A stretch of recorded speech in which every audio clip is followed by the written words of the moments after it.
कोई नहीं है, न कोई गार्ड, न बंगले का मालिक। पंकज, जरा आसपास पता कर, बंगले का मालिक कौन है? जो भी इंफॉर्मेशन मिलती है लेकर आओ। कितनी बेरहमी से खून किया है इसका। पूरे शरीर पर चाकू से वार किए और फिर भी जी नहीं भरा तो उंगलियां काट दी। इतना खून तो जो फैला हुआ है इसके घाव का नहीं हो सकता है। मतलब सा? मतलब ये पूरी कि जितना खून इस पूरे घर में फैला हुआ है इतना खून तो एक इंसान की बॉडी में होता ही नहीं। कोई आईडी वगैरह नहीं? कौन है ये लड़की? नहीं अभिजीत, कुछ नहीं मिला।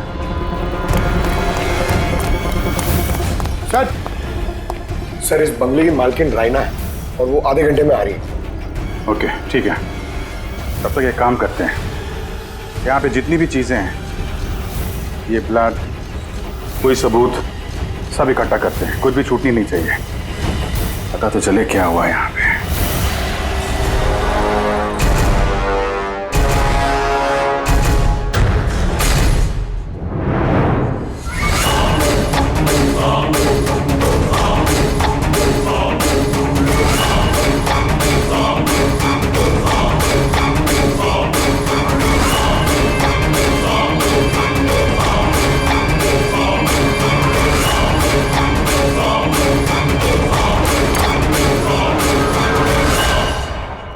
इस पूरे घर में इतनी सारी चीजें पड़ी हैं जो चिल्ला चिल्ला के कह रही है कि हम सबूत हैं, हमें उठा लो।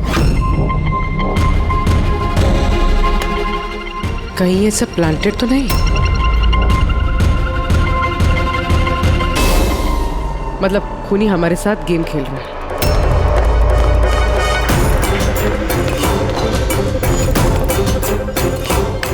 ये सब किसने किया है? ये सब किसने किया है? What is all this? कमाल है सर, ये तो हम ही से पूछ रहे हैं किसने किया है।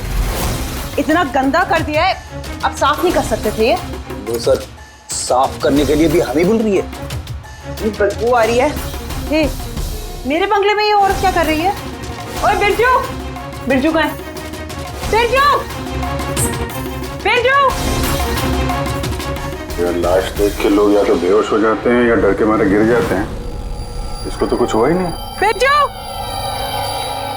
बिरजू, बिरजू, और बिरजू, बिरजू। राणा जी, आपने ये घर ऐसे ही लावारिस छोड़ रखा है? एक्सक्यूज मी, घर लावारिस नहीं है, इस घर की मालकिन मैं हूँ। ये मेरा पुश्तैनी बंगला है। आपका बंगला है तो आपने देखभाल करने के लिए किसी को रखा नहीं है क्या यहाँ पे? ऑफ कोर्स है बिरजू, बट पता नहीं वो कहाँ है। बिरजू! इस औरत की लाश पड़ी है आपके बंगले में, आप उसको भी नहीं जानती? मैं कुछ नहीं जानती, और अब प्लीज यहाँ से निकल जाइए और जाते जाते सब कुछ साफ करते हुए जाइए। बिरजू!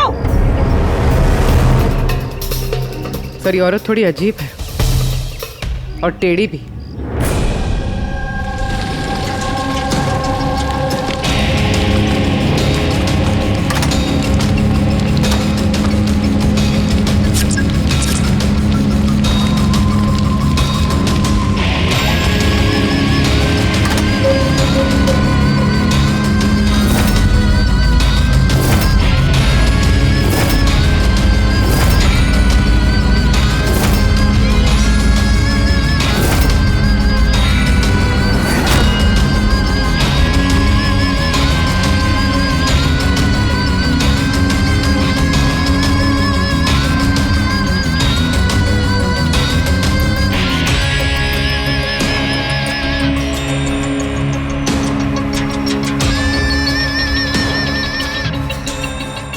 एक केस और 18 सबूत, और खूनी ने सबूत ऐसे सजा के छोड़े थे कि बस पूछो मत।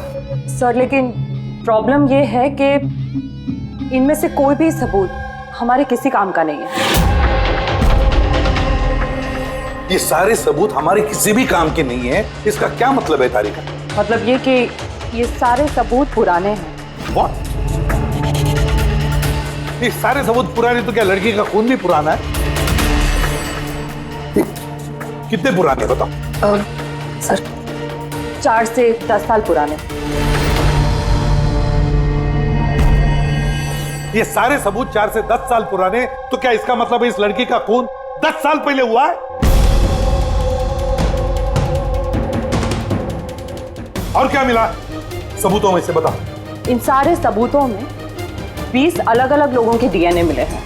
वाह, मतलब 20 अलग अलग लोगों ने इन सारे सबूतों को छुआ है ना? हाँ सर। तो फिर फिंगरप्रिंट्स तो मिले ही होंगे। नहीं सर। लेकिन सर एक बहुत इंपॉर्टेंट बात पता चली है। क्राइम सीन पे जो इतना सारा खून मिला था, वो खून किसी इंसान का नहीं बल्कि किसी जानवर का था। क्या? डॉक्टर तारिका, इस लड़की के शरीर पे जो खून लगा हुआ था वो भी जानवर का? नहीं, इस लड़की के शरीर पे और इसके कपड़ों पे जो खून मिला था वो इसी का है, असली खून। लेकिन इसके अलावा वहां पे जो भी चीजें थी वो सारी प्लांट की गई थी। लगभग 20 लोगों के डीएनए और इतने सारे सबूत क्राइम सीन पे आए कहां से सर? वही तो, इतने सारे सबूत, लेकिन हमारे हाथ में कुछ भी नहीं। वाह, आप चुपचाप बैठे रहो, कुछ मत बोलना। हम लोग यहाँ गप्पे लड़ा रहे हैं ना। बॉस, मैं जानता हूं ये सारे के सारे सबूत कहां से आए। पिछले कई सालों में सीआईडी ने जो केसेस सॉल्व किए हैं उसमें से कुछ इंपॉर्टेंट केसेस के इंपॉर्टेंट एविडेंस हैं ये सारे के सारे। क्या?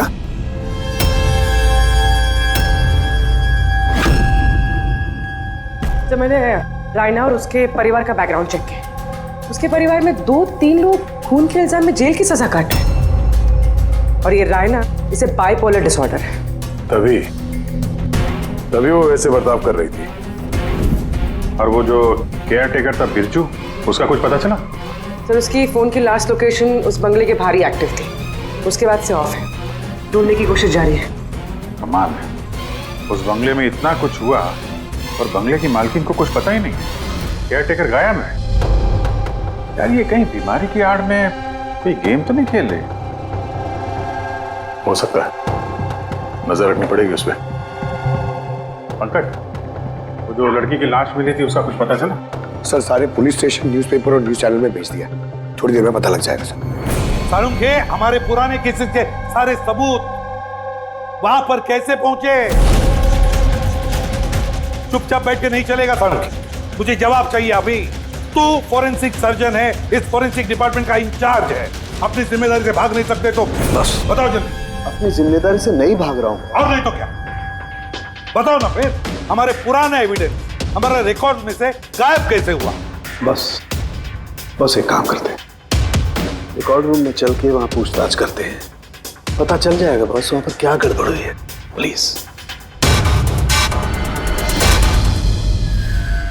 इतने सारे सबूत गायब कैसे हो गए? मालूम है ना ये सबूत कितने इंपॉर्टेंट होते हैं? तो फिर आपके होते हुए ये चूक हुई कैसे? कैसे गायब हो गए सबूत? सर, हमारे होते हुए चोरी नहीं होती सर। तो फिर चोरी कब हुई? सर, ये चोरी रात को ही होगी क्योंकि हम लोग रात को नहीं रहते ना। इसीलिए चोरी हो गई? और आपका क्या कहना है?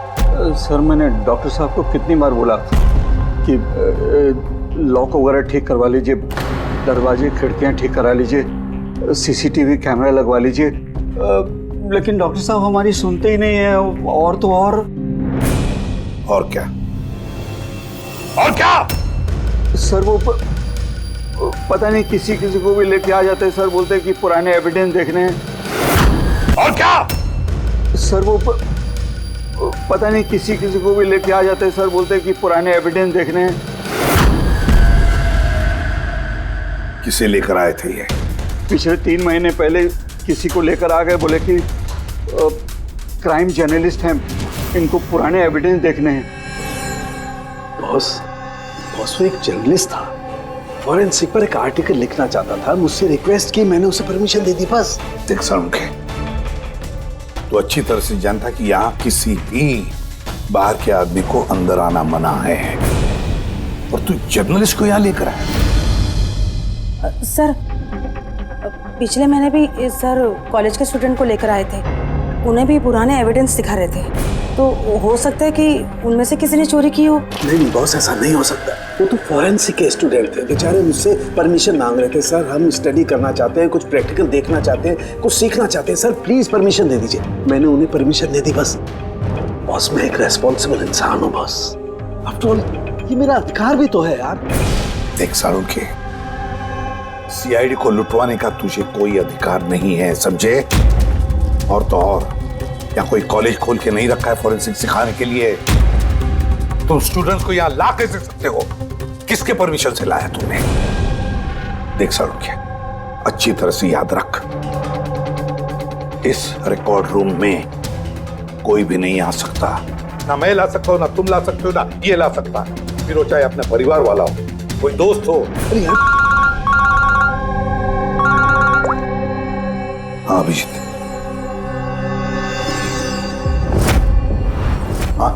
सर जिस लड़की की मौत हुई थी उसका नाम टीना है और ये उनके पिताजी हैं, doctor Nirav sir, head of forensic Chennai. Doctor Nirav? Nirav Nirav यार बेटे नीरव किसी मार दिया। कंट्रोल योरसेल्फ, सब पता चल जाएगा। सर आप लोग जानते हैं एक दूसरे को? हाँ अभिजीत, एक जमाना था जब मैं और नीरव साथ साथ काम किया करते थे। नीरव, एक मिनट बॉस। क्या? ये देख दोस्त, तेरा शक एकदम सही था दोस्त, इसमें डॉक्सिन है। डॉक्टर नीरव, जरा बताइए आखिरी बार आपने अपनी बेटी टीना से कब बात की थी? कब देखा था उसे? एक्चुअली वो कॉलेज के हॉस्टल में रहती थी, 2 दिन पहले से वहां से गायब हो गई थी। नीरव नीरव हौसला रखो नीरव, जिसने भी किया है ना वो पकड़ा जाएगा। मैं पता लगाऊंगा नीरव, मैं पता लगाऊंगा किसने किया ये। नहीं साळुंखे, तुम नहीं पता लगाओगे। मैं नहीं पता लगाऊंगा मतलब तुम इस केस पर काम नहीं करोगे।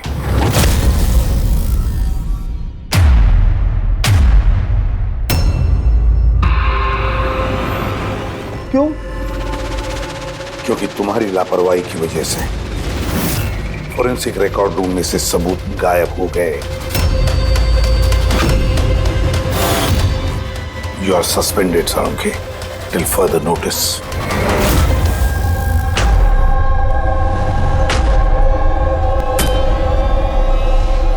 बस तुम्हें लगता है कि ये सब कुछ मेरी वजह से हुआ? तुम मुझ पर इल्जाम लगा रहे हो? ये इल्जाम नहीं है साळुंखे, ये हकीकत है और ये तुम अच्छी तरह से जानते हो। ना तुम अपने दोस्त जर्नलिस्ट को फॉरेंसिक रिकॉर्ड रूम में ले जाते, ना उन स्टूडेंट्स को फॉरेंसिक रिकॉर्ड रूम में ले जाते, और ना आज मुझे तुम्हें सस्पेंड करना पड़ता।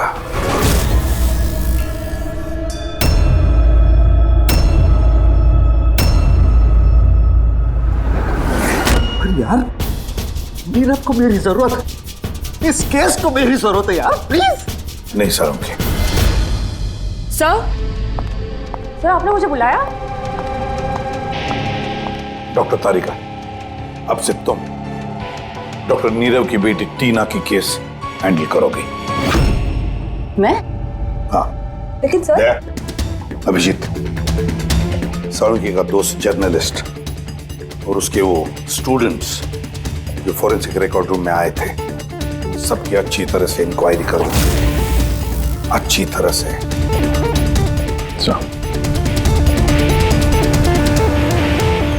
डॉक्टर साहब, साहब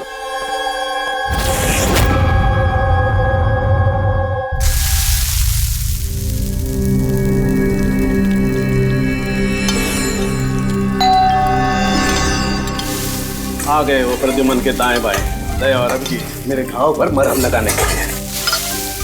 मुझे मालूम है खोलते ही कहेंगे सर कुछ नहीं होगा, हमें आप पर पूरा विश्वास है, सब कुछ ठीक हो जाएगा। क्या काम ठीक हो जाएगा? पहले तो बेइज्जती करके निकाल देते हैं और फिर भेज देते हैं अपने दाएं बायों को। जाओ जाओ उसके घाव पे मरहम रखो।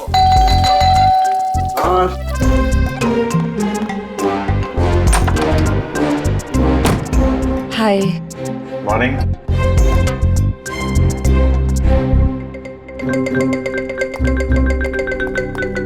अरे क्यों टेंशन ले रहे हैं सर, सब ठीक हो जाएगा। हमें आप पर पूरा विश्वास है सर, हमें पूरा यकीन है आप कोई गलत काम कर ही नहीं सकते, मगर क्या करें, प्रोटोकॉल तो फॉलो करना ही पड़ेगा। देखो, मुझे तुम लोगों की सहानुभूति की कतई जरूरत नहीं है, और हाँ, तुम्हारे एसीपी साहब की सहानुभूति की भी बिल्कुल जरूरत नहीं है। बच्चा नहीं हूं, रो नहीं रहा। मुझे मालूम है प्रद्युमन अपने उसूलों का बहुत पक्का है, होना भी चाहिए। गुड।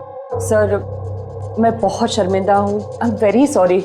आपके सामने एसीपी सर ने मुझे नहीं तारिका, शर्मिंदा होने की कोई जरूरत नहीं।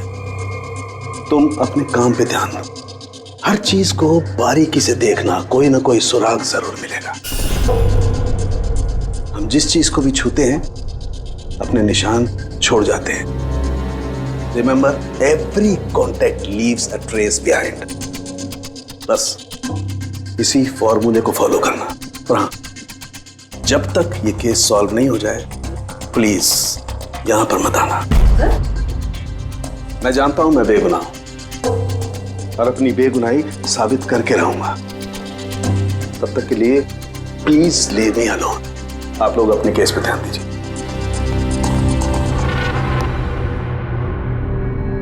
बहुत गर्म है मामला। वैसे सर खाने में क्या बना है, भूख बहुत लग रही है।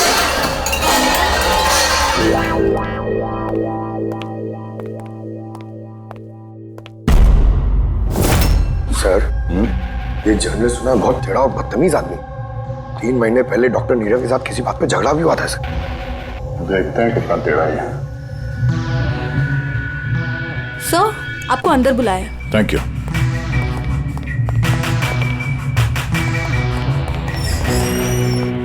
अरे वाह, नसीब हमारे, आज तो सीआईडी टीम के सीनियर इंस्पेक्टर दया से मुलाकात हो ही गई। आइए आइए, बैठिए बैठिए। हम यहाँ बैठने नहीं आए। अरे ऐसी भी क्या बेरुखी है जनाब। चलिए जाने दीजिए, छोड़िए। ये बताइए कि क्या लेंगे, चाय, कॉफी, ठंडा? ठंडा ठंडा वंडा नहीं पीते हम लोग। वैसे दया साहब, मैं काफी टाइम से सीआईडी टीम पर एक डॉक्यू ड्रामा सीरीज बनाने की फिराक में हूं, लेकिन अपने एसीपी साहब मिल ही नहीं रहे। तुम तो जानते ही होंगे, सीआईडी अरे गहरे को एंटरटेन नहीं करती। आप सीधे मुद्दे की बात करें। हाँ क्यों नहीं, पिछले 20 सालों से मैं इस प्रोफेशन में हूं, हमेशा पॉइंट पे रहता हूं। बताइए, सबसे पहले क्या बात करूं, डॉक्टर नीरव से हुए झगड़े के बारे में या फिर फॉरेंसिक रिकॉर्ड विंग के बुरे हाल के बारे में? डॉक्टर नीरव से तुम्हारा झगड़ा क्या था? नहीं, मेरा उनसे कोई झगड़ा नहीं था। मैंने तो बस उन्हें सच्चाई का एक आईना दिखाया था, उन्हें बुरा लग गया। क्या मतलब? मतलब डॉक्टर नीरव के काम को लेकर मैंने एक आर्टिकल लिखा था। मेरे हिसाब से वो फॉरेंसिक के काम के प्रति ईमानदार नहीं थे, थोड़े ढीले ढाले किस्म के फॉरेंसिक एक्सपर्ट थे। इसलिए उन्होंने मेरे खिलाफ मानहानि का केस भी किया। बहुत बेइज्जती हुई मेरी। मैंने उनसे माफी भी मांगी। पढ़ा भी उनकी बेटी की दर्दनाक मौत को लेकर मुझे बहुत दुख हुआ। और अपना दुख जाहिर करने के लिए आपने एविडेंस रूम से एविडेंस चुरा कर वहां फेंक दिया जहां नीरव जी की बेटी का खून हुआ था। अरे जनाब, मैं भला ऐसा क्यों करने लगा? मैं भला क्यों पुरानी हड्डियां और खून से सनी साड़ियां चुराऊंगा?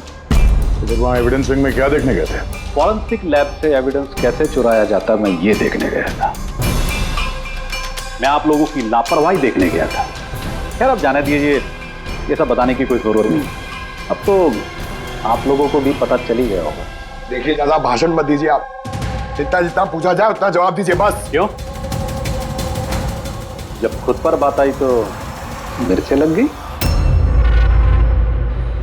आप लोगों के पास इस बात का जवाब है कि किसने कैसे फॉरेंसिक लैब से एविडेंस को चुराया होगा।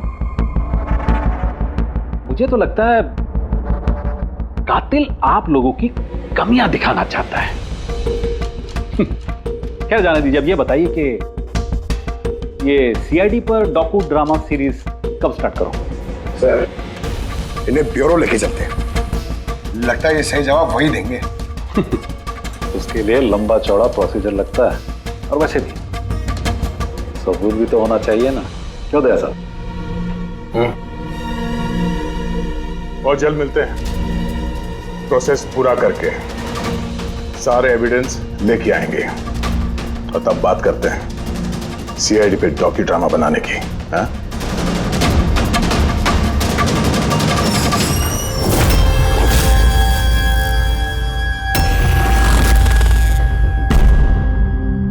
डॉक्टर नारायणी। यस जी, कहिए। हम लोग सीआईडी से एक केस के सिलसिले में आपसे बात करनी है। जी बताइए। जो स्टूडेंट पिछले महीने फॉरेंसिक रिकॉर्ड रूम देखने गए थे, वो सारे के सारे चोरी और खून के इल्जाम में सस्पेक्टेड हैं। व्हाट? ऑफिसर, आपकी जरूर कोई गलतफहमी हो रही है। हमारे स्टूडेंट ऐसा कभी नहीं कर सकते हैं। हम भी यही उम्मीद करते हैं कि उन्होंने नहीं किया होगा, मगर खून तो हुआ है और इल्जाम उन्हीं पे है। देखो, हमारे बच्चे सिर्फ एजुकेशनल टूर के लिए वहां पर गए थे और आप लोग उन पे शक कर रहे हैं। हमारा काम है केस को सुलझाना और अपराधी को उसके अंजाम तक पहुंचाना। आप उन 10 स्टूडेंट्स को प्लीज बुलाइए, हमें बस उनसे पूछताछ करनी है और उनकी उंगलियों पे निशान लेने। देखिए, आप लोग समझिए, वो लोग स्टूडेंट है। देखिए, हम 3rd डिग्री देके उनको पूछताछ नहीं कर रहे हैं, हम सिर्फ नॉर्मल पूछताछ कर रहे हैं। और हाँ, उनको कुछ बताइएगा नहीं कि हम किस सिलसिले में उनसे बात करना चाहते हैं। ओके। फॉरेंसिक रिकॉर्ड विंग देख के आप लोगों को कैसा लगा? सर, मेरा तो दम घुट रहा था वहाँ। कोई जगह है वो भी, पुराने दांत, हड्डियाँ, खून के कपड़े। मुझे तो वो जगह बिल्कुल पसंद नहीं आई। बहुत अजीब सी फीलिंग आ रही थी। तुमको ये खांसी हमेशा रहती? नहीं मैम, कभी कभी होती है। सर, मुझे वो जगह बिल्कुल यूजलेस लगी। ना कोई देखभाल, ना सबूत अच्छे से रखे थे। और सर, मुझे तो उन कोल्ड केस फाइल्स के एविडेंस को घर ले जाने का मन था, ताकि मैं उन पे स्टडी कर सकूं। मुझे रोमांच महसूस हो रहा था। हत्यारों और पीड़ितों के दिमाग की कल्पना करने की कोशिश की। बुरा इरादा, दुख, दर्द।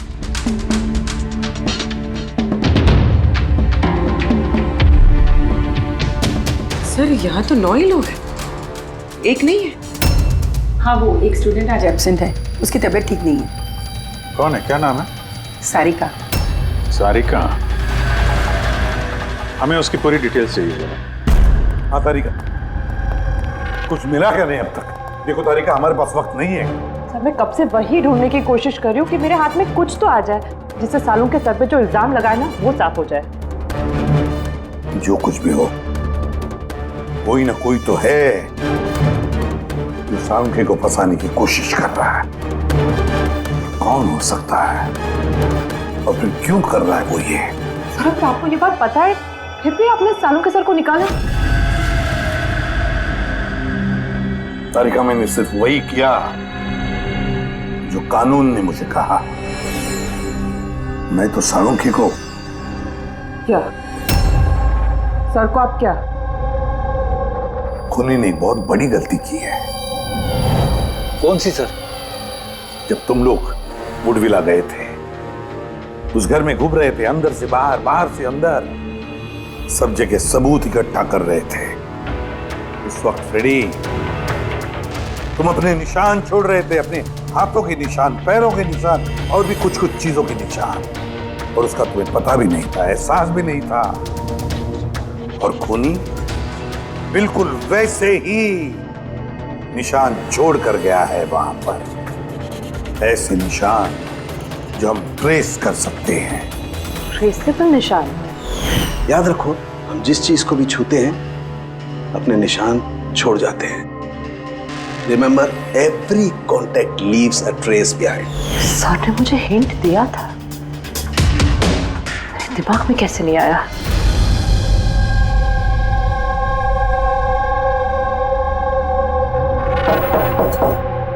जी कहिए।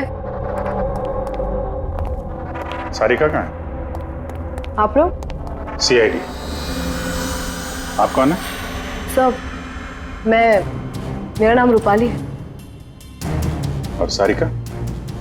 सब वो तो यहाँ नहीं है, कल ही चली गई। कहाँ चली गई? मैम वो अपने घर चली गई। कल वो आई और जल्दी जल्दी उसने अपने सारे बैग्स पैक किए और बहुत जल्दी में थी, इसलिए उसने अपना फोन भी यहीं छोड़ दिया। कोई वजह बताई उसने इतनी जल्दी में घर चली गई?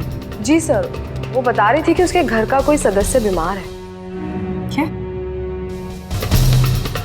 सर, फोरेंसिक सेंटर से पता चला है कि सारिका बीमार है और ये बता रही है कि उसके घर का कोई बीमार है। कुछ चक्कर तो है सर। अच्छा रूपाली, ये सारिका का घर कहाँ है? सर कानपुर। कानपुर। और आप लोग साथ में रहते थे? जी सर, हम दोनों रूममेट्स हैं। अच्छा, आप लोग कब से साथ में रह रहे हैं? यही कोई 8-9 महीने। 8-9 महीने से तो एक दूसरे के बारे में काफी कुछ पता चल जाता है। क्या कैसी लड़की थी सारिका, कुछ बता सकती हैं आप? सर वो तो बहुत अच्छी लड़की है। इनफैक्ट वो अपने काम से काम रखती है, फोरेंसिक इंस्टीट्यूट जाना, वहाँ से वापस आना, यही उसका डेली रूटीन है। Forensic centre? तो वहाँ की कुछ बातें बताती थी वो आपसे? हाँ, फोरेंसिक इंस्टीट्यूट से रिलेटेड कुछ बातें बताती रहती है। जैसे अभी कुछ दिनों पहले वो मुझे बता रही थी कि तुम्हें पता है रूपाली, सबूतों को प्लेस करके ना किसी को भी फंसाया जा सकता है। रियली? लेकिन ऐसा कैसे हो सकता है? अरे बुद्धू, कुछ भी हो सकता है। मैं कर सकती हूँ ना, किसी भी केस को पलटा जा सकता है सिर्फ और सिर्फ सबूतों के दम पर। अब देख मैं कैसे सबका दिमाग घुमाती हूँ। सर, टीना और डॉक्टर सालुंके के केस में भी तो यही हुआ है। और अब ये सारिका फरार है, इसको ढूंढना होगा जल्दी से जल्दी।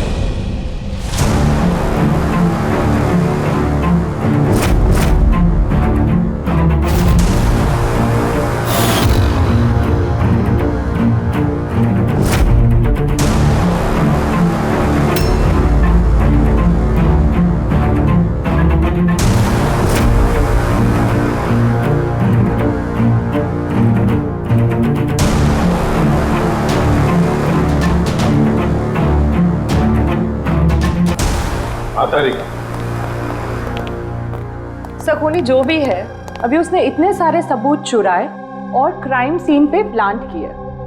ये करते वक्त उसने जरूर इन चीजों को छुआ है। लेकिन डॉक्टर तारिका, तुमने तो कहा था कि फिंगरप्रिंट्स के कोई निशान नहीं मिले, तो फिर इन चीजों को छुआ कैसे? उंगलियों के तो कोई निशान नहीं है, लेकिन मैं ये कहने की कोशिश कर रही हूँ कि इतने सारी चीजें उसने चुराई और क्राइम सीन पर प्लांट।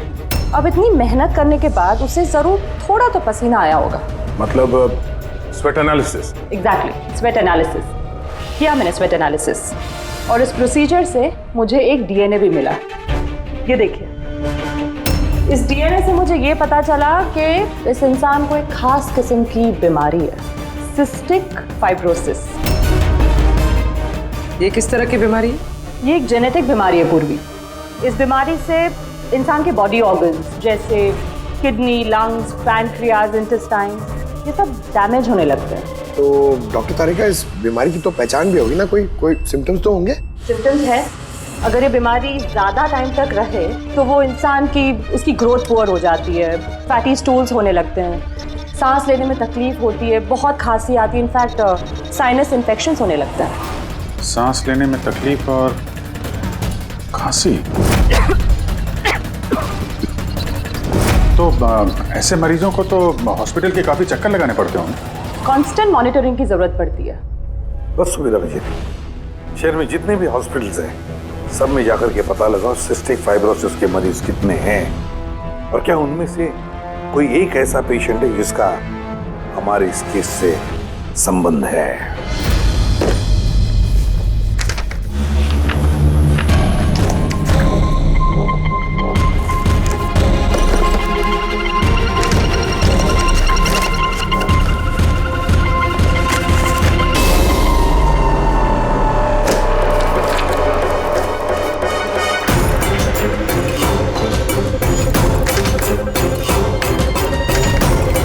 इस केस में हम लोग साथ साथ हैं। यस। डॉक्टर नीरव की बेटी को मार दिया गया, मुझे सस्पेंड कर दिया गया, तो बचा ललित। अगर ये सब कुछ इस केस की वजह से हो रहा है तो ललित के साथ भी कुछ ना कुछ तो हुआ होगा या कुछ ना कुछ होगा। ललित को ढूंढना पड़ेगा। लेकिन इतने सालों से ललित से कोई कांटेक्ट नहीं है, कैसे ढूंढूं उसे? ट्राई करता हूं।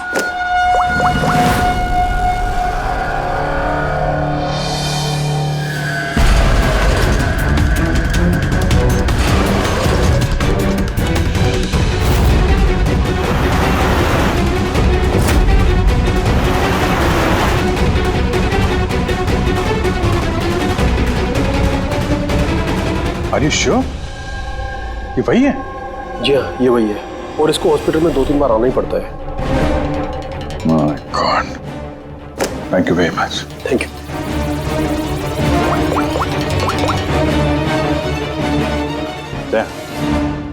कातिल का पता चल गया है। क्या डॉक्टर ललित मर गए 5 साल पहले? हाँ सर, आप उनकी बेटी से मिल सकते हैं। कहाँ है उनकी बेटी? मेरी बात हो सकती? वो तो मुंबई में है सर, सारिका नाम है उसका। सारिका? जी sir. Okay, thank you. Sarika Mumbai में है।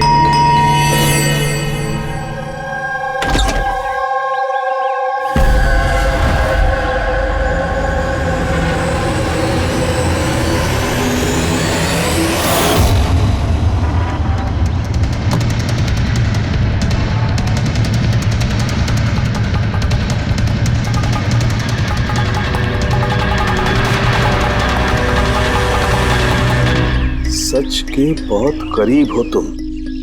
एक आखिरी जगह जहां खून होगा। इंतजार कर रहा हूं तुम्हारा, वही जहां से ये सब शुरू हुआ था 8 साल पहले।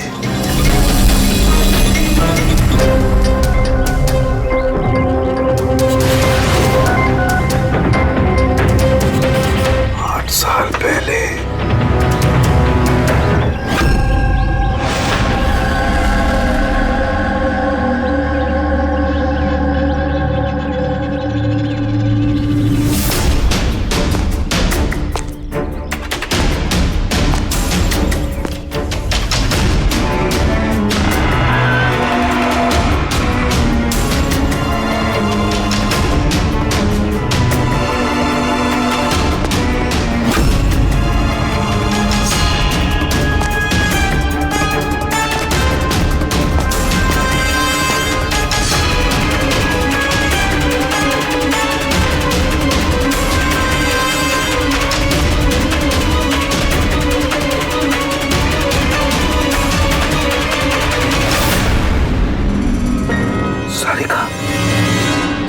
इसे किसने मारा?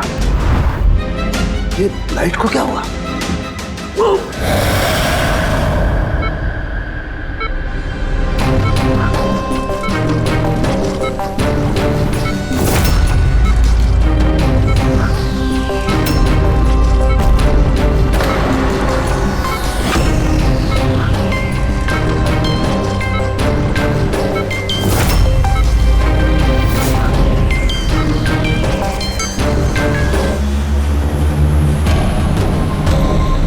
तो सारुण के सर का फोन तो लगातार बज रहा है, लेकिन वो उठा नहीं रहा। कहीं किसी मुसीबत में तो नहीं? सारुण के साहब के फोन की लोकेशन ट्रैक करो, देखो कहां पे है और उस खूनी का भी।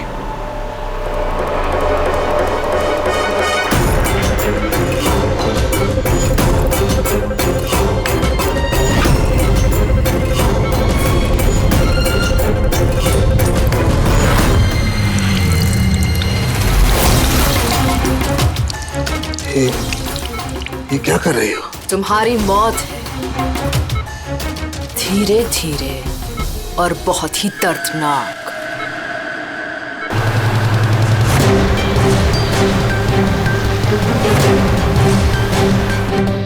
तुम्हारे खून की एक एक बूंद का कतरा जब तुम्हारे शरीर से धीरे धीरे करके निकलेगा ना, तब बहुत मजा आएगा तुम्हें, है ना? लेकिन तुम ऐसा क्यों कर रही हो? अपने बाप की मौत का बदला ले रही हूँ। अरे हत्यारे हो तुम तीनों। तुम्हारा बाप रघु?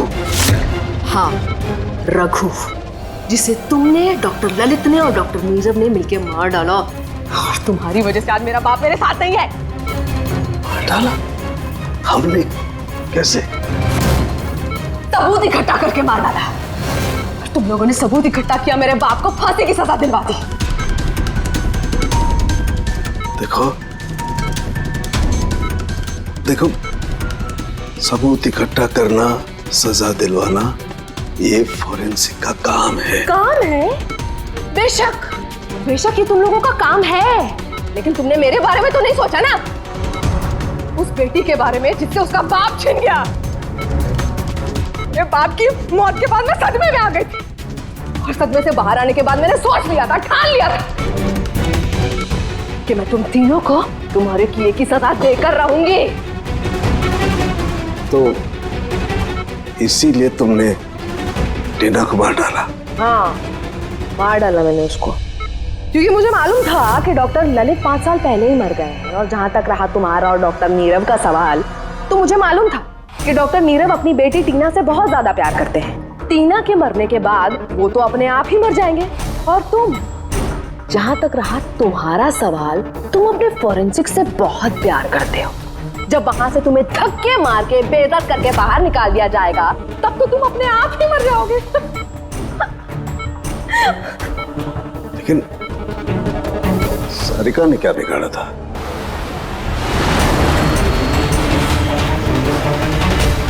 सारिका, उसे तो मरना ही था। वो ललित की बेटी जो थी, और वो फॉरेंसिक में काम करती थी, तो मेरे काम आती ना वो। उसी की मदद से तो मैंने फॉरेंसिक विंग से सारे सबूत इकट्ठा किए थे। तुम्हारा फॉरेंसिक तुम्हारे खिलाफ। ये देखो डॉक्टर सालुंके, हो गया मेरा बदला पूरा। और जब तक सीआईडी यहाँ पर आएगी ना, तब तक तुम ऊपर। Good by doctor Salunke.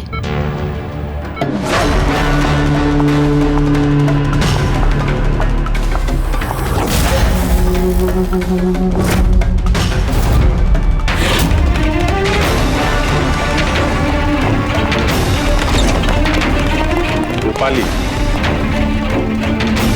खेल खत्म तुम्हारा। मेरा खेल खत्म और सालुंके का भी। बचा सकते हो ना तुम लोग, तो बचा लो।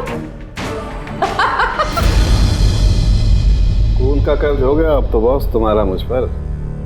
मेरा कर्ज नहीं हुआ है खून का तुम्हारे ऊपर, ये तो वो कर्जा है जिन लोगों को तूने फांसी पर लटकाने में मदद की ना हमारी, वो कर्जा है, अब चुका दे। अच्छा सुन, बहुत आराम हो गया, सीधे काम पर चला दे। अच्छा जल्दी से ठीक हो जाइए। तारिका अकेली मुर्दों से बातें कर रही है। ओहो तारिका, अभिजीत को तुम्हारी बड़ी फिक्र है भाई। देखो भाई, अब 1 हफ्ते तो मैं यहाँ से हिलने वाला नहीं हूँ बॉस। एक काम करो ना, तब तक तारिका से काम चला लो। अच्छा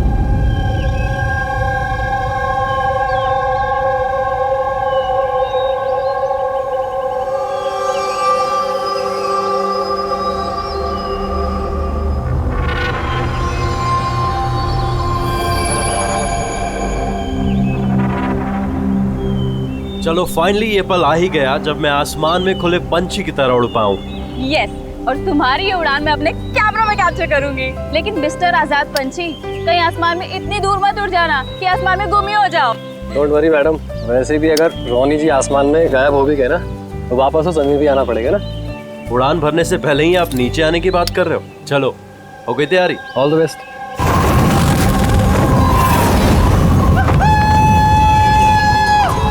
Yes, this is so much fun! Oh my God! Woohoo! Yes, come on, keep going, keep going! Alia, I love you! Ronnie, I love you too! वाह, लगता है काफी एक्सपीरियंस है इन उड़ान का। Of course, अमेरिका में उसने काफी एडवेंचर स्पोर्ट्स ट्राई किए हैं। पंजी jumping, paragliding and what not. बस इंडिया में कभी कुछ ट्राई नहीं किया था, और अब जब इंडिया में आए ही हैं हॉलिडे के लिए, तो क्यों ना कुछ ट्राई करें।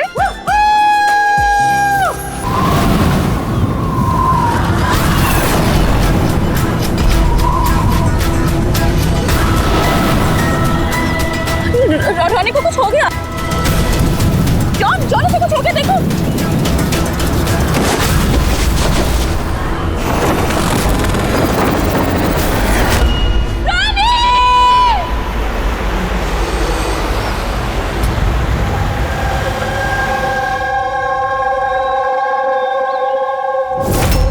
मैं और रॉनी तो यहाँ हॉलिडे मनाने आए थे। मुझे क्या पता था कि ये रॉनी का आखिरी दिन साबित होगा। आलिया, हम जानते हैं ये घड़ी तुम्हारे लिए मुश्किल है, मगर प्लीज हिम्मत से काम।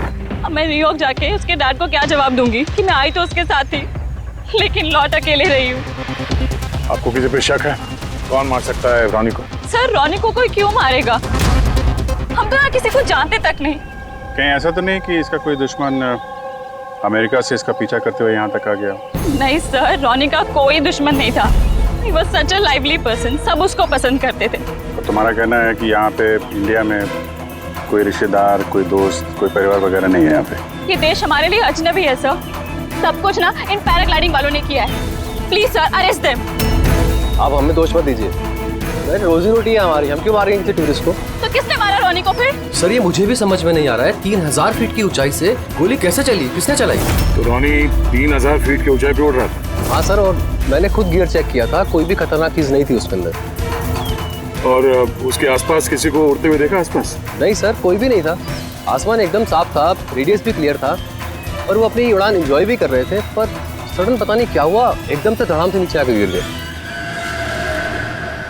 ये जो घाव है ना, तो ऐसा लगता है कि काफी दूर से गोली चली है, शायद किसी राइफल से। हाँ, राइफल ही होगी, क्योंकि जिस हाइट पे ये उड़ान भर रहा था, वहां से तो कोई शार्प शूटर ही गोली चला सकता है, किसी राइफल से। जॉन, यहाँ आसपास किसी को गन या राइफल के साथ देखा है क्या तुमने? यहाँ पर गन लाना अलाउ नहीं है। आप असली गन की बात कर रहे हैं, वो दिवाली वाली पटाखे की बंदूक भी नहीं ला सकता कोई। आप लोगों ने देखा यहाँ पर किसी को? नहीं मैम। नहीं तो? नहीं देखा। नहीं मैम। अच्छा आलिया, जब आप यहाँ पर आई रॉनी के साथ, आपको किसी पे शक हुआ? कोई आप लोगों को फॉलो कर रहा हो, कोई आदमी जो गड़बड़ लगे? नहीं सर, ऐसा तो कोई नहीं था। तो क्या गोली आसमान से चली है क्या? सर, मैंने बताया ना, रोनी जी के आसपास में कोई उड़ नहीं रहा था, तो फिर आसमान से गोली चलाएगा कौन? हाँ सर, आसमान में कोई भी नहीं था। आप चाहें तो ये फुटेज चेक कर सकते हैं, इसमें कोई भी नहीं है साथ में।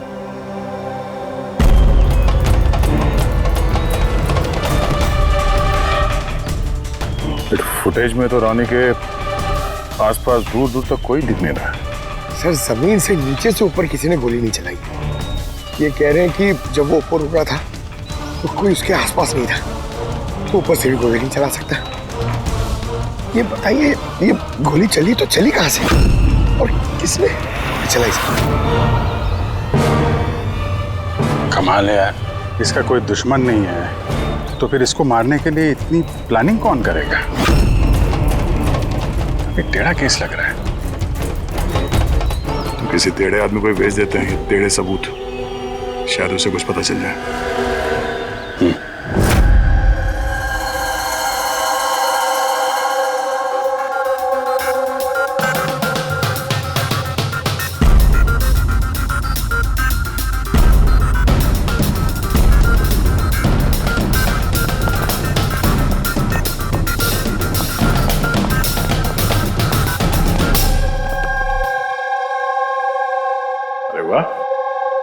आज आप दोनों जिस कदर काम में डूबे हुए हो, ऐसा लगता है कि बहुत सारे सुराग देके भेजने वाले हो हमें यहाँ से। बहुत सारे सुराग? हाँ, और अगर एक भी नहीं मिला तो? सीधे सीधे बता ना, कोई सबूत मिला ही नहीं है, कोई सुराग ही नहीं मिला सर, उस गोली के बारे में कुछ पता नहीं चला? इतना पता चला है कि भाई ऊपर से किसी यूएफओ ने गोली चलाई होगी। यार सालों के क्या बच्चों जैसे यूएफओ की बातें करते हो? और ये क्या है, ये बता, हमें समझाने के लिए किया है क्या? हाँ बता। ये देखो बॉस, रॉनी ग्राउंड से 3000 फीट की ऊंचाई पर उड़ान भर रहा था और गोली लगी है उसे इससे भी ऊपर से, लगभग 1000 फीट की ऊंचाई से, और ये गोली 60 डिग्री के एंगल से लगी है उसे। मुझे तो सोच सोच के चक्कर आ रहे हैं। आसमान में ऊपर से कौन गोली चला सकता है रोनी पे, और वो भी कैसे? अभी ठहर जा, और चक्कर आएगा। बॉस, ये गोली लगभग 3 किलोमीटर की दूरी से चली है ना। बड़ी अजीब बात है, गोली 3 किलोमीटर की दूरी से चलती है, 60 डिग्री में आती है, रॉनी के गले में घुस जाती है टेढ़ी। मतलब राइफल भी इस्तेमाल की है, बड़ी पावरफुल। बिल्कुल बॉस, राइफल भी पावरफुल है और गोली चलाने वाला भी पक्का निशानेबाज। इतनी ऊंचाई पर हवा बहुत तेजी से बहती है और टेम्परेचर भी ऊपर नीचे होता रहता है, फिर भी उसका निशाना चूका नहीं, एकदम अचूक पॉइंट पे लगा। तो गोली चलाने वाला भी मंजावा खिलाड़ी है सर, एक शार्प शूटर। बिल्कुल, और ऐसे शार्प शूटर आसानी से तो मिलते नहीं जो ऐसा कारनामा कर जाए। लेकिन सर हमने सारे वीडियोस देख डाले। जब रॉनी आसमान में था तो उसके आसपास ना तो कोई चॉपर था ना पैराशूट, आसमान एकदम साफ था सर। वही तो समझ में नहीं आ रहा है कि ये किलर, ये गोली चलाने वाला था कहां पर, जबकि सारा आसमान साफ था, या बादलों में छुप कर बैठा था। और सर वो गोली से क्या पता चला है? कुछ नहीं मिला पूर्वी। मैंने बैलिस्टिक डिपार्टमेंट का पूरा डेटाबेस चेक किया, ऐसी गोली का तो कोई रिकॉर्ड ही नहीं है। सर, ये गोली जरूर कस्टम मेड बनवाई गई है। हाँ, अपने हिसाब से बना ली गोली, एक ऐसी गोली जो 3 किलोमीटर से चलती है और बिल्कुल निशाने पे लगती है। और सर, अगर ये गोली इतनी जबरदस्त है तो इसकी राइफल भी काफी स्पेशल होगी। हाँ, एक काम करते हैं, ये गोली फायर आर्म्स विंग और बैलिस्टिक डिपार्टमेंट में भेजते हैं, देखते हैं क्या रिपोर्ट आती है। अब ये जो भी कोई है, इतने ऊपर चला गया खून करने के लिए, अब जल्द से जल्द इसे जमीन पर लाते हैं।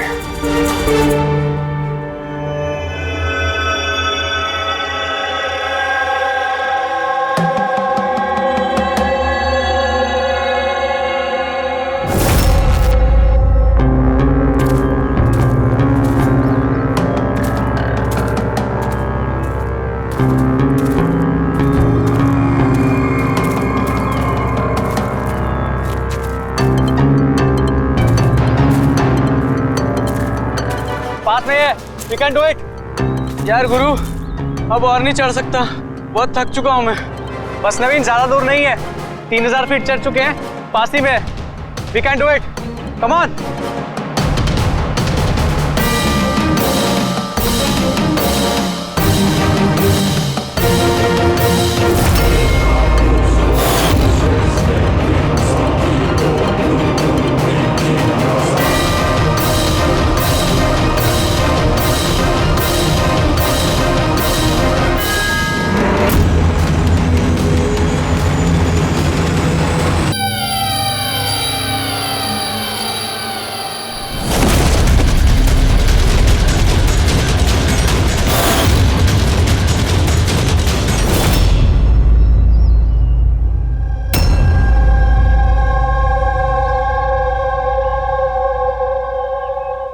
ऐसे लग रहा है जैसे रॉनी के मर्डर की फोटोकॉपी देख रहे हैं। 3000 फीट की ऊंचाई पे ठीक वैसे ही गोली मारी है सर के पीछे। इसको भी ऊपर से गोली। क्या आप लोग जब ट्रैकिंग कर रहे थे तो ये हितेन के पीछे भी कोई था क्या? नहीं सर, हितेन ही सबसे पीछे था सर। सर ये देखिए फुटेज। सर ये वही जगह जहाँ पे ये सब कुछ हुआ। कमाल है,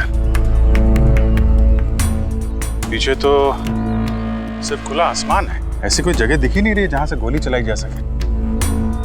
फिर इसे गोली कहां से लगी? दोनों केसेस में पता नहीं चल रहा है कि गोली चली कहां से है।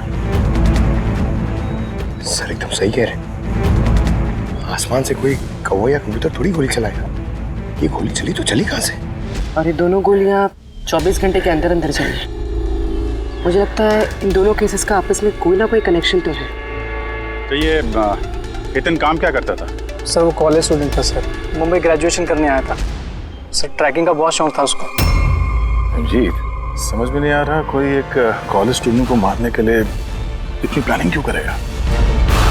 वही तो, पहले रोनी और अब ये हितेन।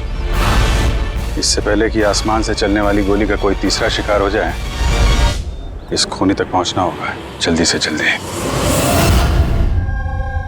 पिछले 24 घंटों में 2 खून हुए हैं, दोनों जवान बच्चे हैं, और दोनों को मारने का तरीका भी क्या हाई प्रोफाइल। सर दोनों की मौत हुई है एडवेंचर स्पोर्ट्स करते हुए, जमीन से हजारों फीट ऊपर मारा है सर।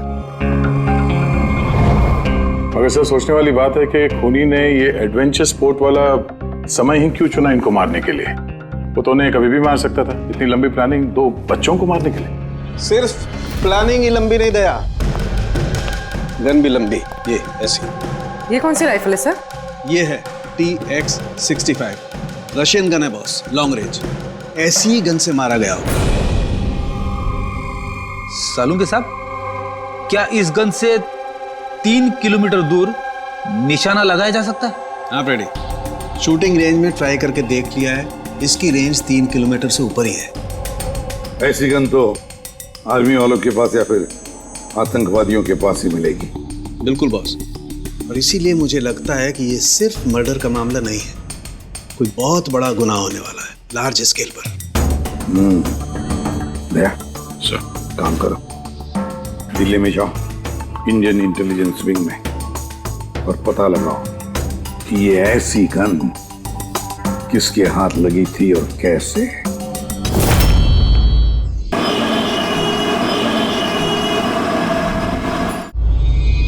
ये सारे खून इसी राइफल से हुए हैं, और आप लोग तो जानते हैं ऐसी हाई प्रोफाइल राइफल सबके हाथ में तो लग नहीं सकती।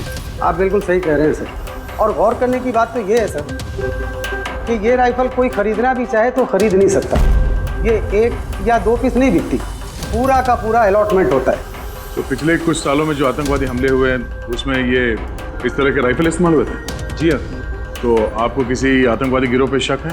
जी हाँ, अगर हमारा अंदाजा सही है तो हम जानते हैं कि इसके पीछे किसका हाथ है। कौन? इलवारे जिले में कुछ समय पहले हमारी आर्मी ने बहुत सारे हथियार जब्त किए थे। उन हथियारों में ये वाली राइफल भी। हाँ प्रताप सर, सारे आतंकवादी मारे गए, उनमें से एक आतंकवादी बचकर निकल गया और हमने उनके सारे हथियार जब्त कर लिए। Well done Pratap sir. और जो आतंकवादी भागकर गया है उसके बारे में सारे पोस्ट को अलर्ट कर दो। तो ये काम उस आतंकवादी का हो सकता है जो बचकर निकल गया था वहां से? जी हाँ, और हमारी इंफॉर्मेशन के मुताबिक ये आतंकवादी गिरोह जल्दी ही कुछ बड़ा करने वाला है। शायद ये उसी की शुरुआत हो। ये दोनों जुर्म कोई मामूली खून नहीं है, ये जरूर कोई बड़ी साजिश है, बड़ी साजिश, आतंकवादी हमले की साजिश। हाँ सर, और इस हमले को रोकने के लिए पहले इन आसमान से चलने वाली गोलियों का राज का पता लगाना पड़ेगा सर। और इस राज का पता करने के लिए हमें सबसे पहले ये पता करना पड़ेगा सर कि आतंकवादी रोनी और हितेन जैसे आम आदमी की हत्या क्यों की। वैसे क्या कॉमन है इन दोनों खून में? सर दोनों मर्डर हवा में हुए, दोनों बार गोलियां ऊपर से चली, हाई प्रोफाइल राइफल से। किसी प्रोफेशनल शार्प शूटर का काम है सर ये। और सर इन दोनों केसेस में कोई वैंटेज पॉइंट नहीं है, कोई ऐसी जगह नहीं है जहां पे बैठ के खूनी इन दोनों पे गोली चला सकता है। वैंटेज पॉइंट, वैंटेज पॉइंट, कहीं यही तो वजह नहीं हो सकती है? तो आप कहना चाह रहे हैं सर कि खूनी के पास कोई जगह नहीं थी बैठ के गोली चलाने की, और उसे ये पक्का करना था कि उसका टारगेट छूटे ना, उससे कोई चूक ना हो, इसलिए वो इन दोनों पे प्रैक्टिस कर रहा था? एग्जैक्टली अभिजीत, एग्जैक्टली, वो निशानेबाजी की प्रैक्टिस कर रहा था। मतलब सर उसका असली टारगेट कोई और है? सर अगर कोई वैंटेज पॉइंट था ही नहीं तो फिर वो हवा में गोलियां कहां से चला रहा था? पंकज, तुम्हारे सवाल का जवाब तुम्हारे सवाल में ही है। ये बताओ कि मेरा मतलब है इंसान हवा में कैसे उड़ता है बिना पंखों के? सर एरोप्लेन से या फिर हेलीकॉप्टर से? बस तुम्हारा जवाब मिल गया। लेकिन सर वहाँ क्राइम सीन पे ऊपर आसमान में कोई चॉपर तो उड़ नहीं रहा था, ना ही कोई केबल कार थी वहां पे। तो दया कुछ और होगा, कुछ और होगा। अभिजीत मैप निकालो, वहां उस पैराग्लाइडिंग और माउंटेनियरिंग कैंप के आसपास देखो। मेरा मतलब है ऐसा कुछ है क्या जहां से आदमी हवा में उड़ सके? जंगल है, और हाँ ये 2 हॉट एयर बैलून रेंजेस भी हैं। सर देखो जहां पर खून है उसके आसपास कितने रेडियस में है ये? सर ये दोनों 60 किलोमीटर के रेडियस में है। तो एक बात तो पक्की हो गई, खूनी वहां पर उस हॉट एयर बलून में बैठा था और वहीं से उसने गोली चलाई 3 किलोमीटर की दूरी पे। सर अगर किसी को हॉट एयर बलून की सवारी करनी है तो पहले से बुकिंग करनी पड़ती है, कोई ऐसे ही नहीं जा सकता। कोई बात नहीं, तो वहां उस हॉट एयर बलून रेंज के ऑफिस में जाकर पता लगा कि ऐसा कौन सा टूरिस्ट था जिसने उन 2 दिनों में दोनों हॉट एयर बलून में सवारी की थी।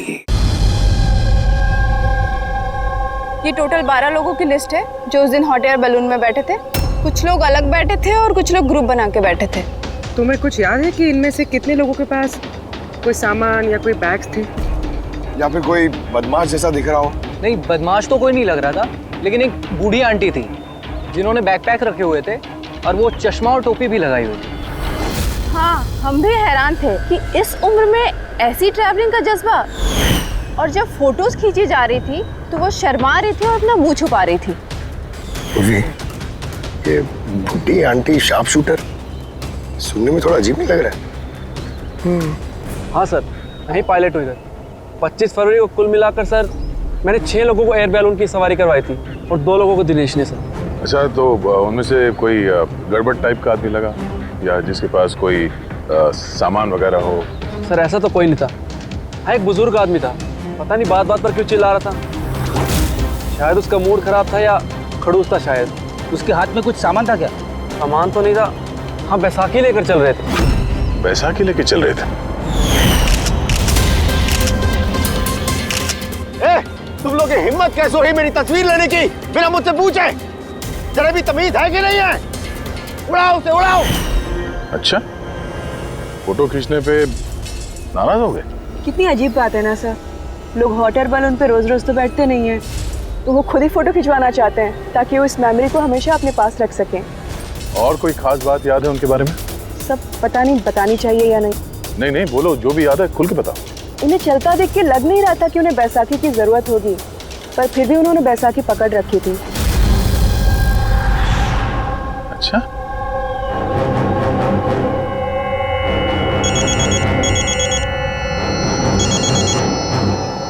हाँ सर। हाँ पूर्वी, कुछ मालूम पड़ा? सर यहाँ पर एक बूढ़ी औरत आई थी और उसके हाथ में एक बैकपैक भी था, और हाँ, फोटो खिंचवाने से भी एतराज कर रही थी। अच्छा, यहाँ भी एक बूढ़ा आदमी आया था हॉट एयर बलून में बैसाखी लेके, और उसे भी फोटो खिंचवाने से परहेज था। सर कहीं ये बूढ़ा आदमी और ये बूढ़ी औरत एक ही इंसान तो नहीं है? एग्जैक्टली, वही शार्प शूटर। उसके बैग में और इसके बैसाखी में वो राइफल था जिससे ये खून हुए। और सर दोनों दिन ये ऊपर अकेला ही गया होगा, क्योंकि अगर किसी और टूरिस्ट के साथ जाता तो फिर राइफल सेट करने में और निशाना साधने में काफी मुश्किल हो जाते। नहीं पूर्वी, मुझे लगता है वो अकेला तो नहीं गया होगा। मतलब हॉट एयर बलून चलाना और साथ में ये राइफल भी चलाना, दोनों काम एक साथ करना जरा मुश्किल है। इस हॉट एयर बलून का पायलट भी होगा साथ में। मतलब सर इस जुर्म में पायलट भी मिले हुए हैं? यस, एक काम करो, उस पायलट को पकड़ो जल्दी। उस दिन उस बूढ़ी औरत को ऊपर बलून में कौन ले गया था? पायलट कौन था? संजीव था। रुक जा। ना तुम मुझे मार पाओगे और ना ही उसे।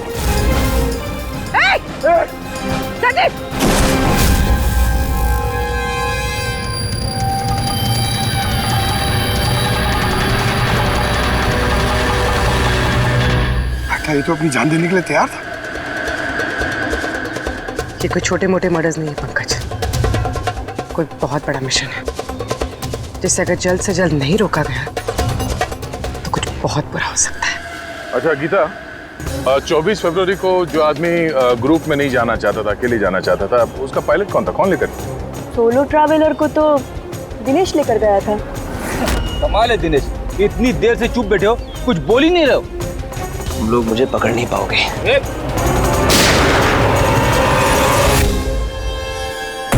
अभी यमराज तुझे अपॉइंटमेंट देने के मूड में नहीं है। जब तक हमारे सवालों का जवाब नहीं मिल जाता, तुझे जिंदा रहना पड़ेगा। चल। मार लो, जितना मार सकते हो मार लो, मुझे कोई फर्क नहीं पड़ता। वैसे भी तुम्हारे इन कानून के कमजोर थप्पड़ों में इतनी ताकत नहीं है कि मेरे जुर्म की मजबूत हड्डियों को गला सके। समझे? तुम्हारे साथ जोर जबरदस्ती करना होता तो उसके लिए तो 2 मिनट का काम है हमारे लिए, पर बाद में ख्याल आता है तुम्हारे परिवार का, तुम्हारी बहन। अगले महीने उसकी शादी है ना? कैसा लगेगा उसे कि उसकी शादी हो रही है और शादी के वक्त उसका भाई इस दुनिया में नहीं है? हा? और तुम्हारी माँ हर महीने खर्चे के लिए पैसे भेजती हो ना, तुम्हारे जाने के बाद कौन ख्याल रखेगा उसका? कभी सोचा है इसके बारे में? हाँ? नहीं? चलो, अब भी मौका है, सरकारी गवाह बन जाओ। वादा करते हैं तुम्हारे जेल जाने के बाद तुम्हारी माँ का ख्याल हम रखेंगे। सच? मतलब पूरा ख्याल रखोगे? पूरा ख्याल? हाँ, तुम्हारी माँ का पूरा ख्याल रखेंगे। तुम बस ये बताओ कि किसके लिए काम करते हो? तुम्हारा बॉस कौन है? बता दो, पक्का बता दो? हाँ बताओ। मैं जिसके लिए काम करता हूं ना, मेरा बॉस है सर, उसका नाम है एसीपी प्रद्युम्न।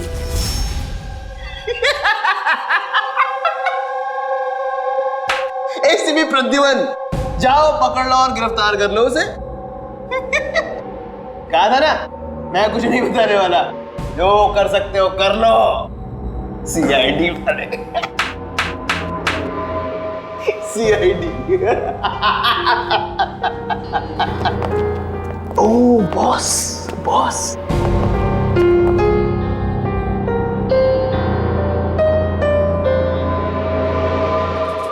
कोई बात नहीं, कुछ मत बताना। अब हम ना तुमसे कुछ पूछेंगे, कुछ बताने के लिए तुम पर जोर जबरदस्ती करेंगे, कुछ नहीं, सिर्फ एक करेंगे, हम तुम्हें सोने नहीं देंगे। सोने नहीं देंगे? वैसे भी मैं अगर जागता रहा तो मैं कुछ बताने नहीं वाला हूं आप लोगों को। कोई जरूरत नहीं, कुछ मत बताओ, पर सोने नहीं देंगे तुम्हें। ओके? यार दया, मैंने तो सुना है कि आदमी खाने पीने के बगैर तो काफी दिनों तक सरवाइव कर सकता है, लेकिन सोए भी ना? कितना तड़पेगा ये बेचारा, बड़ी बुरी मौत मरेगा, मुझसे तो देखा नहीं जाएगा।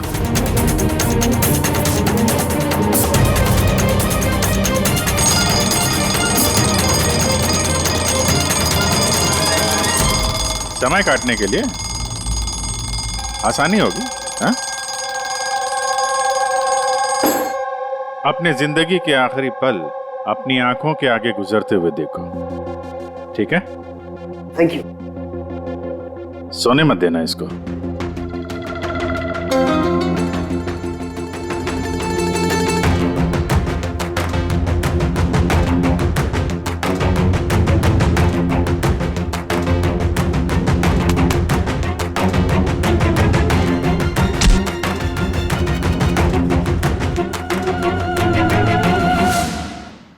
Ready sir. अरे कहाँ हो यार?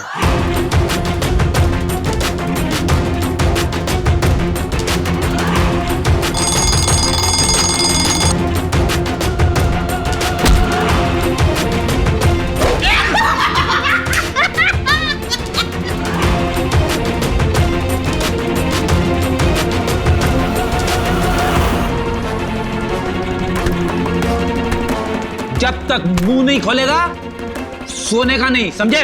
5 मिनट में नहीं। नहीं 1 मिनट, 1 मिनट तो सोने दो। 1 सेकंड, सोऊंगा नहीं, नहीं सोऊंगा बिल्कुल नहीं, बिल्कुल नहीं सोऊंगा।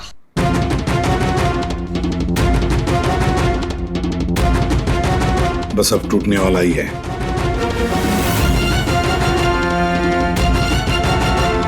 सब बकना शुरू कर देगा अभी। बल्लू, बल्लू नहीं सोएगा तू।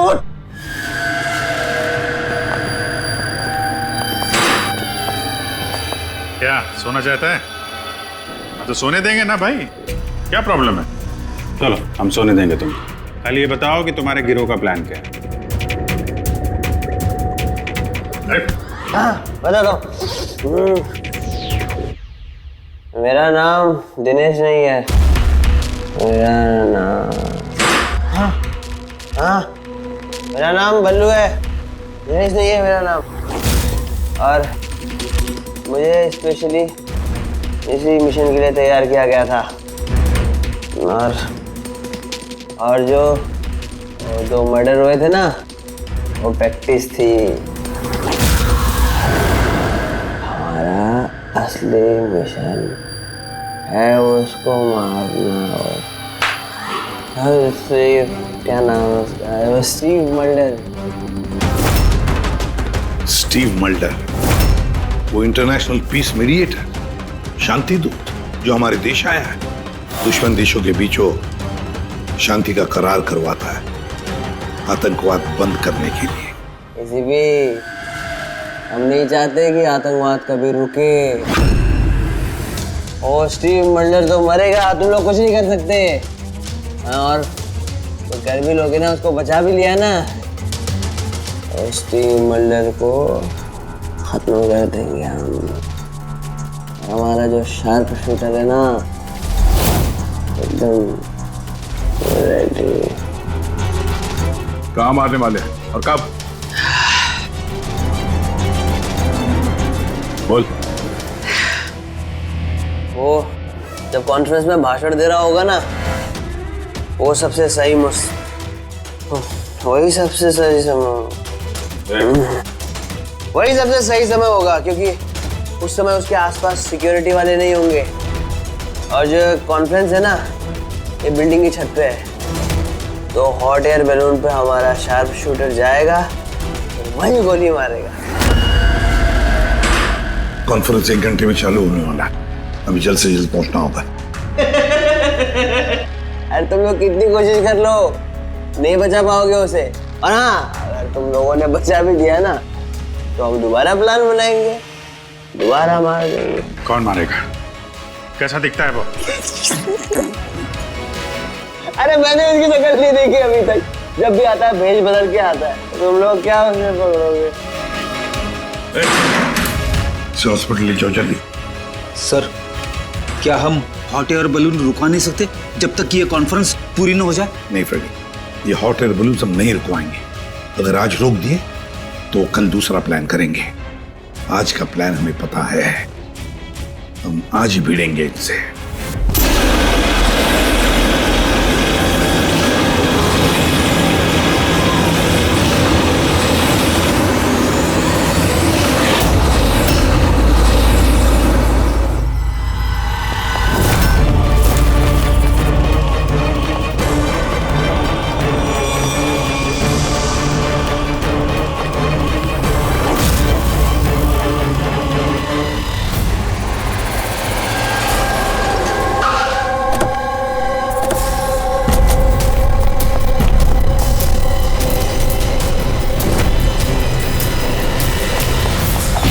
सीआईडी मिस्टर स्टीव मल्डर कहाँ है? ऊपर कॉन्फ्रेंस में।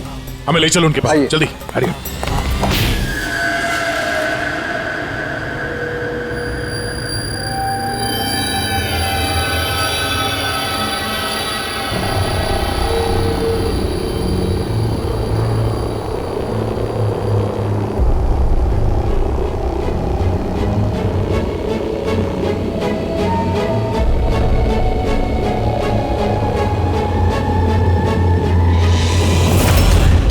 पे 4 बलून है, 2 हवा में है और 2 रेडी हो रहे हैं उड़ने के लिए। मेरे सामने जो बलून है सर,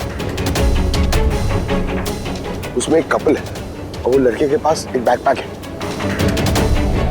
नजर रखो उन पे, कौन कौन आ रहा है, कौन कौन जा रहा है, सब पे ध्यान रखना। ओके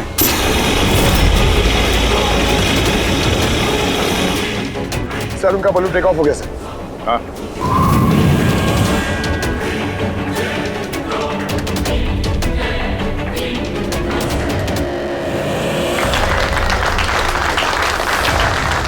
इस दुनिया में टेररिज्म क्यों है, ये क्वेश्चन बहुत जरूरी है।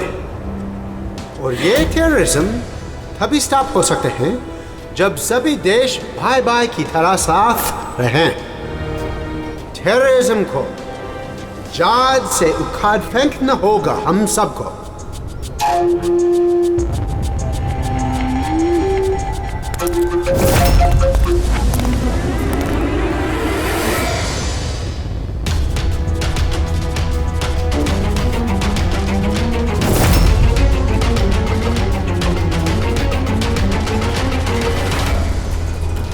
तो म्यूजिशियन है, उड़ने की तैयारी में है। उनके हाथ में गिटार के बैग है। अब ये बताना मुश्किल है कि अंदर गिटार है या गन।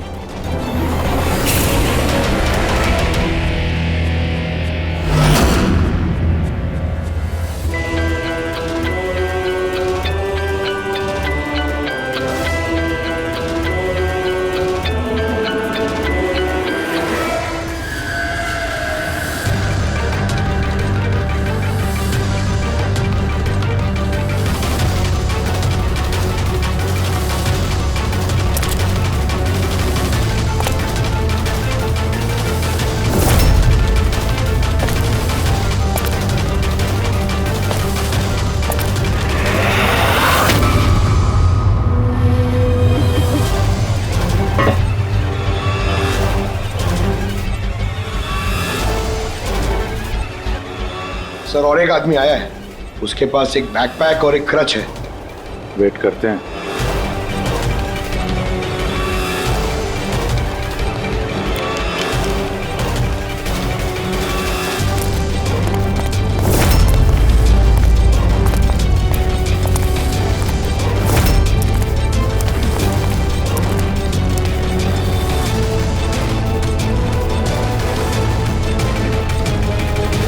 सर, कैमरा क्रू वाले आए हैं, उनके पास 2 बैग है।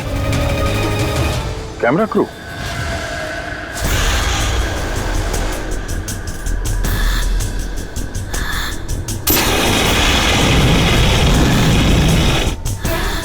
उन्हें नजरों से ओझल होने मत देना।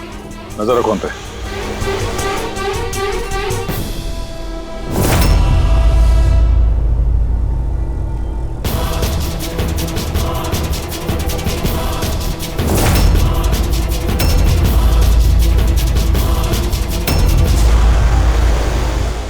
तो बहुत सारे बलून उड़ रहे। सुसाइड बॉम्बिंग क्या है? कोई खुशी खुशी हो अपनी जान देने को कैसे रेडी हो सकते हैं? जिंदगी अनमोल। Oh no. We need to respect ये सारे बलून? life। और हर देश वो कौन सा बलून होगा जिसकी हमें तलाश है? लगता है वेश बदल के आया है। ये तो शक्ल से कुछ गड़बड़ लग रहा है।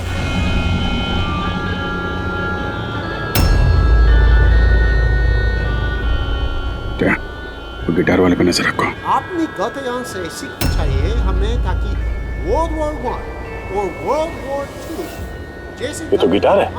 चल क्या रहा है ये? ऊपर जाके ये लोग म्यूजिक बजाने वाले हैं क्या?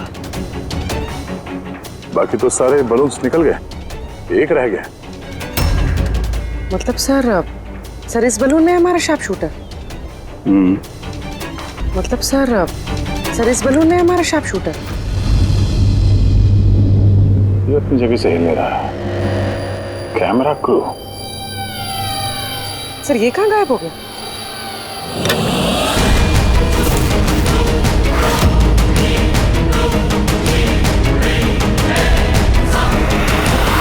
सर इसके पास तो राइफल है, वैसे जैसे साड़ों के सर ने बताई थी। Abhijeet,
mister Steve, your life is in danger.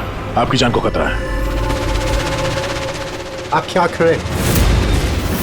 We have a plan. Thank you CID. अगर आप लोग आज सभी वक्त पे नहीं आते, मैं जिंदा नहीं होता। देखिए मिस्टर स्टीव, खतरा अभी गया नहीं है, अभी खून पकड़ा नहीं गया है, इसलिए बी सेफ है, be careful. Okay Freddy, Pankaj, उस बलून पे नजर रखना, आंखों से ओझल होने मत देना। हाँ सर, हम लोग बलून को ट्रैक कर रहे हैं।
Good job. Congrats. पकड़ गया killer, mister Abhijeet? Yes, Mr. Steve, we got him. Yes. Well done. Well done. CID बरसों से इस देश की सेवा कर रहे हैं और आज एक बार फिर आपने एक खतरनाक टेररिस्ट को पकड़ लिए है। अभी वो पकड़ा क्या है? बहुत जल्द हम उसके पूरे ग्रुप को पकड़ लेंगे। Mister Steve, we are very proud of you. आप जैसे लोगों की दुनिया को जरूरत है, जो आप जैसे साहसी हैं और नेक हो।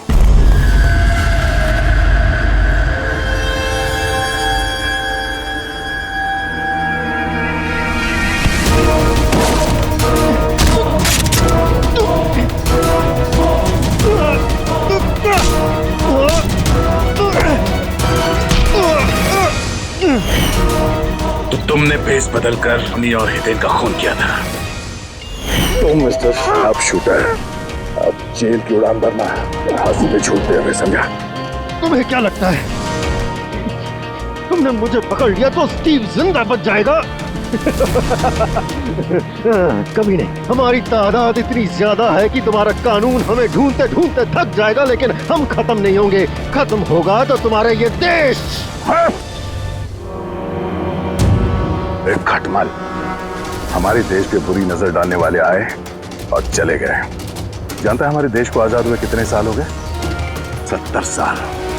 और पिछले 70 सालों में हमारे देश के वीरों ने न जाने कितने आतंकवादियों का खात्मा किया है। आज तेरी बारी है, कल तेरे साथियों की बारी होगी।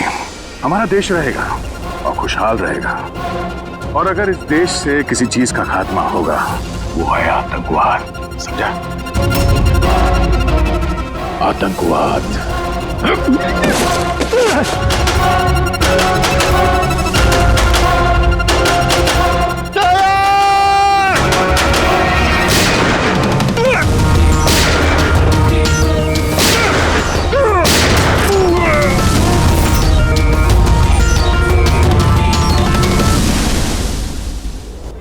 आतंकवादी पीठ पे ही गोली मारोगे, हम लोग यहाँ खाते गोली यहाँ।